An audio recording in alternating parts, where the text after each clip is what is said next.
Hi dear students, मैं संतोष कुमार प्रयागराज से स्वागत है आप सभी का ऑक्सी कोचिंग के एक और वीडियो में। इस वीडियो में हम एक प्रमेय को प्रूफ करने वाले हैं। ठीक है, प्रमेय तो होता है, बस इसी को प्रूफ करने वाले हैं, जिससे कि अगर आपके एग्जाम में कभी प्रमेय को प्रूफ करने के लिए बोला जाए तो आप आसानी से कर पाओ। वीडियो शुरू करने से पहले सब्सक्राइब कीजिए ऑक्सी कोचिंग यूट्यूब चैनल को और बेल आइकन को ऑल पे कीजिए, जिससे फ्यूचर में कोई वीडियो आप मिस ना करो। अगर आपने पहले से ही सब्सक्राइब कर रखा है तो थैंक यू वेरी मच। तो यहाँ पे प्रमेय है, एक ही आधार और एक ही समांतर रेखाओं के बीच समांतर चतुर्भुज क्षेत्रफल में बराबर होते हैं।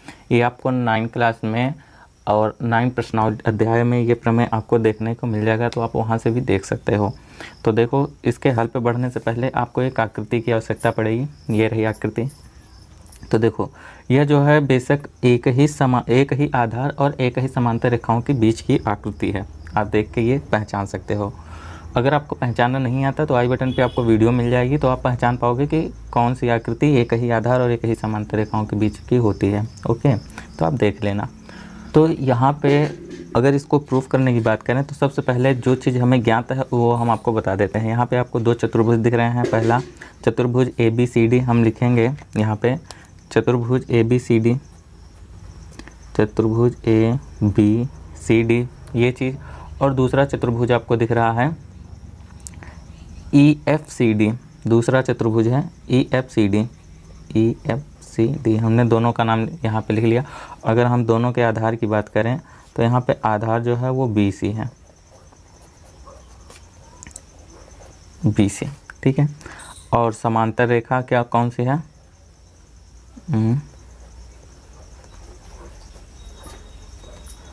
समांतर रेखाएं कौन कौन सी हैं? AF समांतर है BC के, यानी कि AF समांतर BC।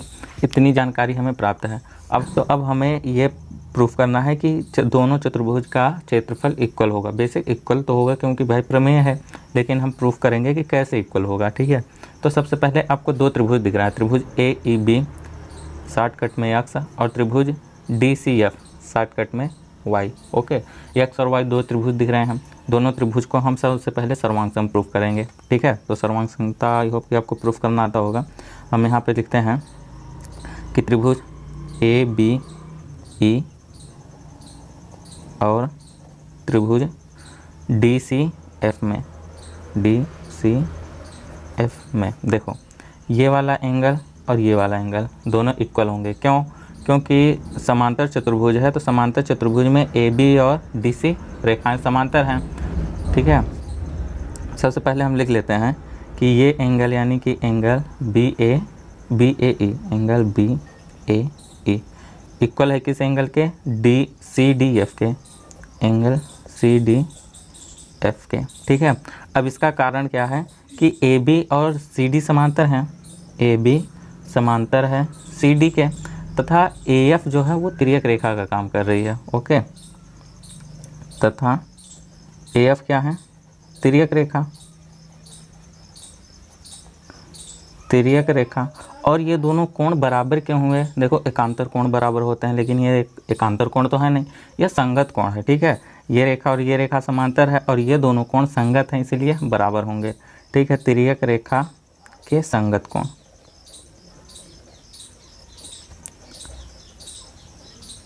संगत कोण। तो आई होप कि आपको पता चल गया कि ये दोनों एंगल इक्वल क्यों हैं। अब देखो, इसी तरीके से ये एंगल और ये एंगल दोनों इक्वल होंगे। कैसे इक्वल होंगे? सबसे पहले दोनों एंगल को लिख लेते हैं। तो angle AEB, angle AEB equal होगा किस एंगल के? DFC के, एंगल DFC के। क्यों इक्वल होगा भाई? क्योंकि फिर से इसमें अभी हमने AB और ABCD समांतर लिया था, अभी BE और FC समांतर लेंगे। इसका कारण यहाँ पे मैं नीचे लिख देता हूँ, साइड में वो आ जाएगा। तो इसके कारण हम लिख देंगे कि इसमें BE जो है वो समांतर है किसके? CF के, CF। तथा तिर्यक रेखा वही तिर्यक AF, क्योंकि AF पर ही तो ये और ये भी कोण संगत हो जाएंगे। तथा तिर्यक रेखा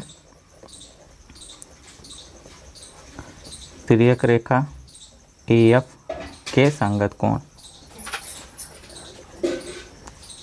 संगत कोण है, इसीलिए दोनों बराबर हो गए। ठीक है, अब किसी भी त्रिभुज के अगर दो कोण बराबर हो गए तो तीसरा कोण ऑटोमेटिक बराबर हो जाता है, यह त्रिभुज का कोण योग गुण के नियम से हो जाता है। तो ये यानी कि ये एंगल और ये एंगल भी बराबर हो जाएंगे। तो हम यहाँ पे लिखेंगे कि angle A B E equal होगा एंगल डी सी एफ के, एंगल डी सी एफ के। ठीक है, कारण में लिख सकते हो कि त्रिभुज का कोण योग गुण, कोण योग कोण। ठीक है, इस गुण से अगर किसी त्रिभुज के दो एंगल किसी दूसरे त्रिभुज के दो एंगल से बराबर हैं तो तीसरा एंगल ऑटोमेटिक इक्वल हो जाएगा। ठीक है, अब हमने तीन एंगल बराबर प्रूफ कर दी। अब कोई भी एक भुजा इक्वल प्रूफ कर दें तो हमारा काम हो जाएगा। चाहे ए बी को डी सी के बराबर प्रूफ कर दो, तो बराबर तो है क्योंकि ए बी सी डी क्या है, समांतर चतुर्भुज है। चाहे ई बी ई को सी एफ के बराबर प्रूफ कर दो, कुछ भी, अब दोनों ही भुजाएँ समांतर हैं, मतलब दोनों ही भुजाएँ इक्वल हैं। ठीक है, तो हम यहाँ पे ए बी को ही प्रूफ कर देते हैं। ए बी बराबर है ए बी बराबर है किसके, सी डी के। ठीक है, ए बी सी डी के बराबर है, क्यों, क्योंकि समांतर ए बी सी डी क्या है, समांतर चतुर्भुज है। समांतर चतुर्भुज की सम्मुख भुजाएं हैं। ठीक है, ये लिख लेना, समांतर चतुर्भुज की सम्मुख भुजाएं। ठीक, अब यहाँ पे एंगल साइड एंगल के नियम से हमारे ये दोनों त्रिभुज सर्वांग हो जाएंगे। यानी किस नियम से, एंगल साइड एंगल नियम से ये दोनों त्रिभुज हमारे सर्वांग हो गए, यानी कि एक्स और वाई सर्वांग हो गया। तो हम नाम ही लिख लेते हैं, यानी कि त्रिभुज ए बी ई सर्वांग हो गया त्रिभुज डी सी एफ के, त्रिभुज डी सी एफ के। अभी देखो, अगर कोई भी दो त्रिभुज सर्वांग होते हैं ना तो उनका क्षेत्रफल भी बराबर होता है। ठीक है, तो इसलिए यानी कि एरिया, यहाँ पे क्षेत्रफल को दिखाने के लिए हम ए आर का प्रयोग करेंगे। Area A B E, area A B E equal होगा किस, area area D C F के, डी सी एफ के। देखो, इस त्रिभुज और इस त्रिभुज का एरिया क्या होगा, इक्वल होगा। ठीक है, क्यों, कारण में सी पी सी टी लिख सकते हैं, C P C T. Okay, क्योंकि सर्वांग त्रिभुजों के संगत भाग बराबर होते हैं और संगत भाग में ये क्षेत्रफल भी तो आ जाएगा। तो यहाँ पे ये त्रिभुज और ये त्रिभुज का क्षेत्रफल यहाँ पे हमने इक्वल प्रूफ कर दिया है।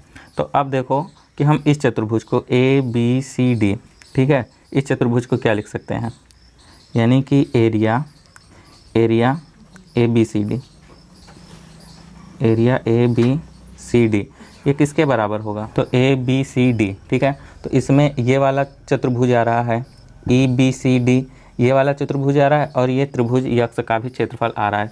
तो यानी कि हम एरिया ए बी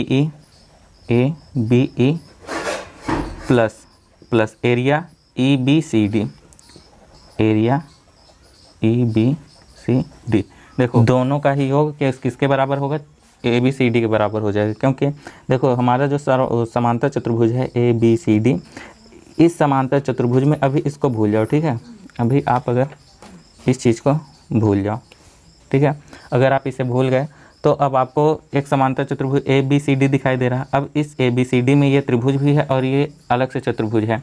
तो त्रिभुज का क्षेत्रफल और चतुर्भुज का क्षेत्रफल पूरे ए बी सी डी के क्षेत्रफल के बराबर होगा। तो हमने यहाँ पे वही लिखा है। ठीक है, अब इस ए बी ई जो है, ये ए बी ई का जो क्षेत्रफल है वो डी सी एफ के बराबर है। ठीक है, देख लो ए बी ई और डी सी एफ दोनों का क्षेत्रफल बराबर है। तो हम इस त्रिभुज के स्थान पे डी सी एफ लिख देंगे।